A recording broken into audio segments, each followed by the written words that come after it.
zoom in a little bit closer.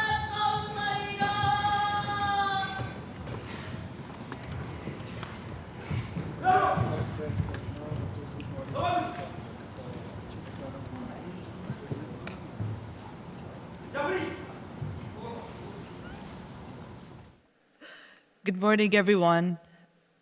Your Excellency, Honourable Minister and Nanaia, I'm truly moved and honoured to be here with you celebrating this sacred and beautiful tradition. Thank you so much.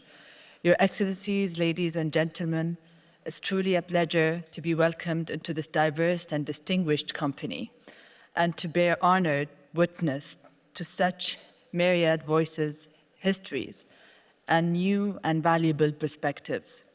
I would like to take this opportunity to welcome you all to the United Arab Emirates, to Dubai, and to Expo 2020. We Emiratis have a long and proud tradition of hospitality, of openness to new cultures and peoples, eagerness to listen and to learn, and anticipation for what we might achieve when we know each other better. When we invited the world to Expo, we did so with the expectation that together we might build a new world, one that is a cleaner, safer, healthier, and more equitable. Yet only through giving a platform to all voices can we hope to provoke a truly global conversation equipped to address urgent and universal challenges and opportunities.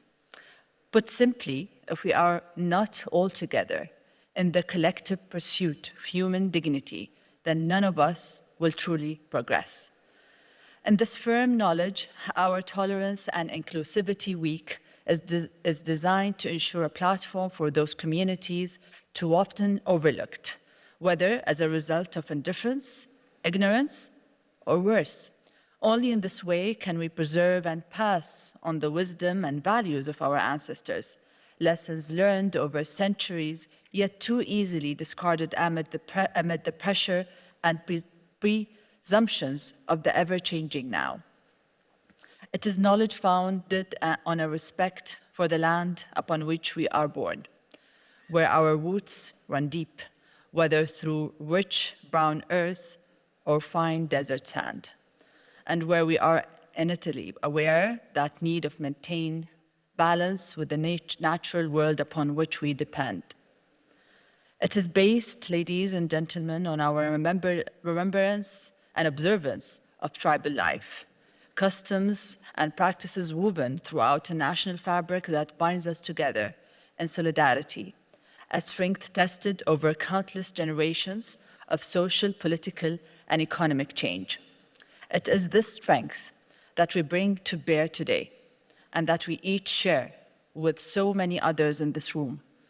We are Indigenous peoples, not as relics of a distant past, but as resolute pioneers of a brighter tomorrow, of a sustainable, peaceful future, one that is truly just and is only just the beginning. Thank you, everyone. Ko tau mai te whakaaro I roto I au, kia whakamarae te inei o ngā kōrero I roto I te punāroha. Me te mōhio anō, he wā tuatahi tēnei kua tai I Wainganui I a koutou, ho onore minita, nō reira nei te mihi mai oha. E tāpiri atu aku nei whakaaro ki te tāhuhu kōrero e whakaniko tō tātou nei rangatira a ngāhiwi, nō reira tēnā koe te rangatira.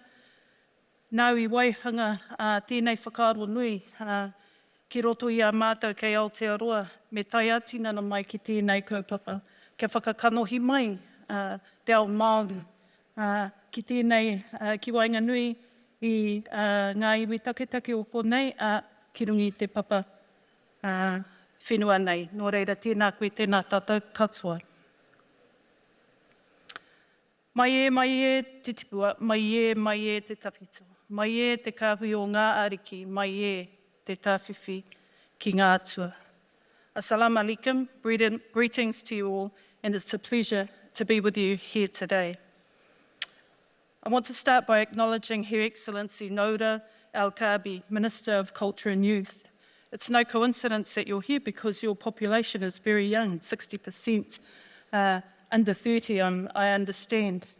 But with that energy and dynamism of a young population which mirrors that of New Zealand, we have much in common. A deep aspiration for what we do today that sets a deep impression for our children and their children to follow. An understanding that where there is tolerance and inclusion, there is great respect for one another.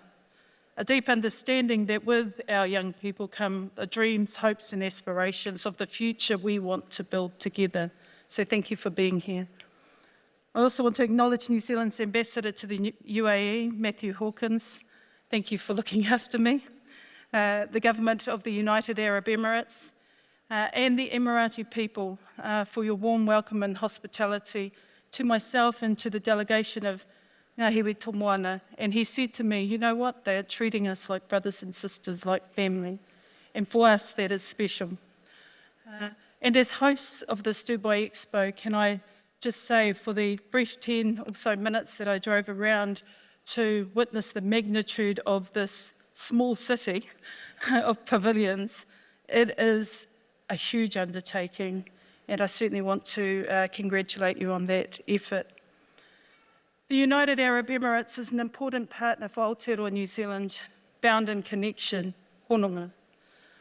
From the essential service provided by the UAE's airlines for our international transport and freight links, to our partnership bringing renewable energy to the Pacific.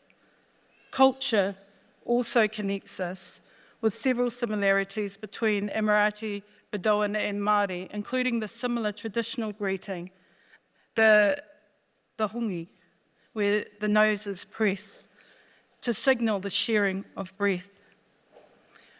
We also both celebrate diversity, our countries each boasting more than 200 different nationalities amongst our residents. And in order to understand that in Aotearoa New Zealand, we're very clear that as tangata whenua, as iwi taketake, as Indigenous peoples of our country, in order to embrace diversity, we must have the ability to express who we are on our lands, and we do that warmly. And we have a strong shared ambition to create a more sustainable future for everyone, shown through the UAE's leadership in bringing the world together for the Dubai Expo 2020 and the generosity and support for Aotearoa New Zealand's participation. Again, we thank you. At a time when we've all faced the truly unprecedented global challenge of COVID-19, I want to acknowledge the organisers of the Dubai Expo 2020 for their hard work and perseverance to bring us all together. I congratulate them on bringing Expo 2020 not only to life, but it's magical across every pavilion, and achieving such a wonderful outcome with more than 192 nations participating over the next 6 months. To the Aotearoa New Zealand team led by our Commissioner General to Expo 2020, Clayton Kimpton, to the people of Whanganui who have vested the Māori for all of us in our pavilion, and to all those who have dedicated tireless hours, days, weeks and months of effort, energy into realising Aotearoa New Zealand's pavilion, I acknowledge you all. To our Iwi Chairs Forum and Tribal Leader, Mr. Ngāhiwi Tomoana, for your vision and leadership and determination over a number of years to bring Te Aratini to life. I want to thank you for your leadership. It has been unstinting. Not only have you brought vision to our people, you've also brought a delegation which comprises of our finest business people, entrepreneurs, professionals in a number of sectors like the medicines, our creatives, those involved in the tech industries, our tohunga, our cultural experts, so that commerce and culture can be brought together in such a dynamic way where relationships absolutely underpin trading opportunities. Today marks the start of Expo's Tolerance and Inclusivity Week, a week which focuses on how we can work together as global citizens to foster greater common understanding for more inclusive societies. Thank you, and murabak to the UAE for your leadership in this vital work. With 7.8 billion people on our planet, this week is an opportunity to shine the spotlight on perspectives and conversations about multiculturalism, coexistence and interfaith understanding, accessibility, cultural revitalisation, inclusive dialogue, and much, much more. It's right then that not only do we celebrate the start of Expo's Tolerance and Inclusivity Week, we kick it off with a festival. Let's have a good time. For many Indigenous and tribal peoples, our beliefs are grounded in whakapapa, our genealogical connections that establish relationships between people, the environment, and the spiritual world, and I shared some of that perspective with you, Your Excellency. In the face of the global COVID-19 pandemic, I believe Indigenous peoples' beliefs and values can help shape the world's much-needed commitment towards empathy, sustainability, inclusiveness, and intergenerational solutions for well-being. Te Aratini, the Festival of Indigenous and Tribal Ideas, conveys the idea of many converging pathways and acts as a call to ignite new and existing connections between Indigenous and tribal peoples globally. This is more than just an event. It's a movement towards Indigenous and tribal peoples' knowledge, know-how, and aspirations for and around the world. Te Aratini allows us to acknowledge and celebrate the untapped potential that Indigenous and tribal peoples offers the world. The converging pathways and empowerment of culture, commerce, community, and conservation in the protection, maintenance, and resurgence of Indigenous and tribal economies is critical now more than ever before. This year, Aotearoa New Zealand had the honour of hosting Asia Pacific Economic Cooperation, APEC, and that forum brought together 21 economies, 38% of the world's population and 48% of the world's trade, to discuss matters of importance for the sustainability and economic well-being of the Asia-Pacific region. Our Indigenous values and perspectives featured prominently in APEC for the first time, which will contribute to increased economic participation of 270 million Indigenous peoples in that region. Together we shared stories of culturalising commerce, growing sustainable Indigenous economies, Indigenous intellectual property, giving voice to Indigenous interests and traditions, and acknowledging the collective resilience of our communities during these challenging times for the betterment of the future. As part of our APEC host year, we commenced negotiations on an Indigenous peoples economic and trade cooperation arrangement with several APEC economies. The arrangement aims to deepen and grow Indigenous economic and trade linkages and support dialogue and activity between governments and Indigenous peoples, and between Indigenous peoples themselves.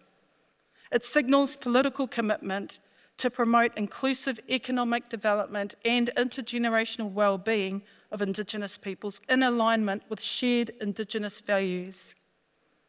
Aotearoa New Zealand has also established Pōkaiao, of which Ngahiwi is a part of, a government-to-government exchange which seeks to strengthen the economic, cultural and social links between Māori and other Indigenous groups and provide collaboration opportunities for Māori businesses and SMEs, including for international trade.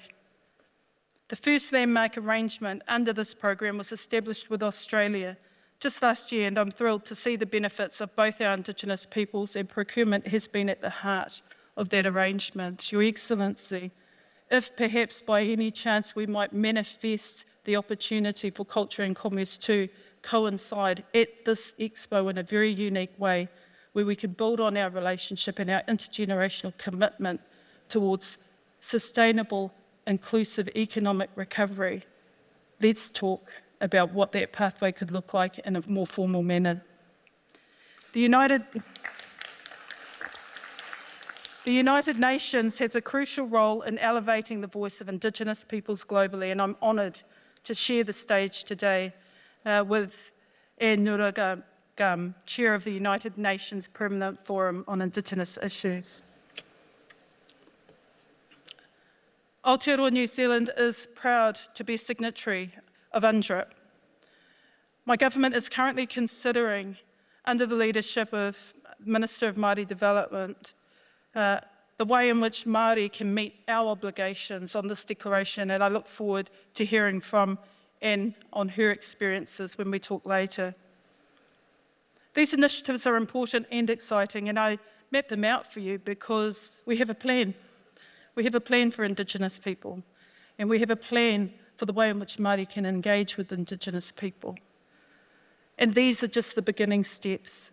The next 3 days provides the opportunity to listen and learn from Indigenous leaders and communities from across the world.